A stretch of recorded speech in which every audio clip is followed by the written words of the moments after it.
வாழ்க வையகம், வாழ்க வையகம், வாழ்க வளமுடன். குருவே துணை.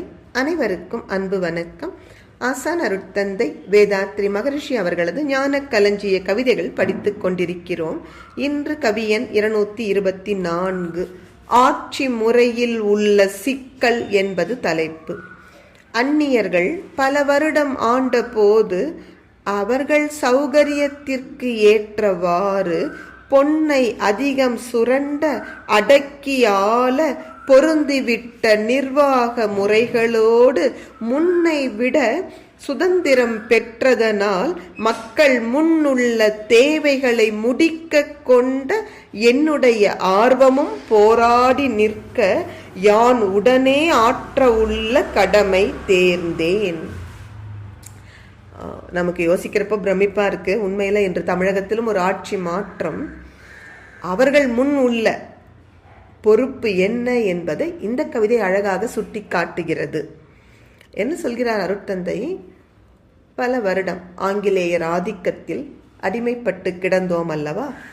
அப்படி அவர்கள் பல ஆண்டுகள், கிட்டத்தட்ட 200 ஆண்டுகள் ஆட்சி செய்த பொழுது அவர்கள் ஆட்சி முறை எப்படி இருந்தது? நம் நாட்டு மக்களின் நலன் குறித்ததாக இல்லை.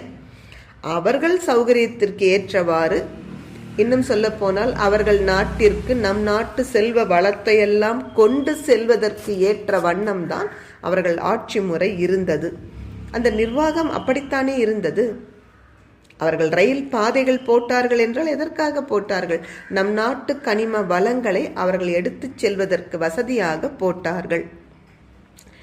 எனவே அந்த வகையில் யதார்த்தம் என்ன? இவர் இப்பொழுது சுகாதாரம், பொருளாதாரம் என்று 2 துறைகளின் அமைச்சராக பொறுப்பேற்றுக் கொண்டிருக்கிறார். ஆனால் நாட்டினுடைய சூழல், அந்நியர்கள் ஆட்சி முறையினால் பல அவலங்கள். அது மட்டுமன்று, இப்பொழுது புதிதாக சுதந்திரம் கிடைத்திருக்கிறது. மக்கள் மனதில் என்ன தோன்றும்? சுதந்திரம் வாங்கிவிட்ட காரணத்தினாலேயே இங்கே பாலாரும் தேனாரும் ஓடும் என்பதுதானே நம்முடைய எதிர்பார்ப்பாக இருக்கிறது.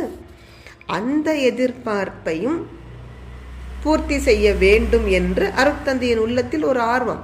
அருட்தந்தை என்றால் புதிதாக பொறுப்பெடுத்து கொள்ளும் எந்த இளைஞர் மனதிலும் என்ன எண்ணம் இருக்கும்?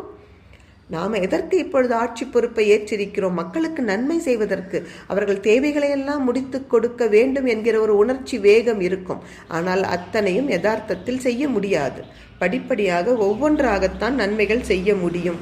எனவே அருட்தந்தை அவர்கள் ஒரு புறம் இருக்கக்கூடிய நிர்வாக சீர்கேடு, அதே சமயத்தில் உள்ளத்தில் பொங்கி எழும் ஆர்வம், இந்த இரண்டிற்கும் நடுவே தன் மனதை அமைதிப்படுத்தி உடனடியாக செய்ய உள்ள கடமை என்ன என்பதை தேர்ந்தெடுக்கிறார். நன்றி. வாழ்க வளமுடன்.